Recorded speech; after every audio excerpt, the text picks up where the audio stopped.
Kaugnay sa pagdiriwang ng National Disaster Resilience Month ngayong Hulyo, isinagawa ng Provincial Disaster Risk Reduction and Management Office o PDRRMO ang isang motorcade at isang programa sa Bataan People's Center.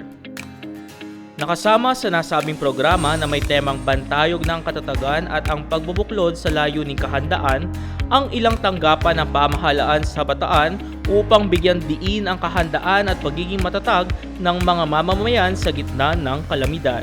Ang pinakamagandang leksyon na natutunan po natin sa mga disaster, sa mga kalamidad, ay kung paano nga tayo magiging mas handa para po maiwasan ang nasasaktan, maiwasan po ang mga namamatay tuwing meron pong mga kalamidad. Marami pa po tayong kinakailangan gawin para talagang maging handa ang bawat isang Bataenyo, ang bawat isang pamilyang Bataenyo.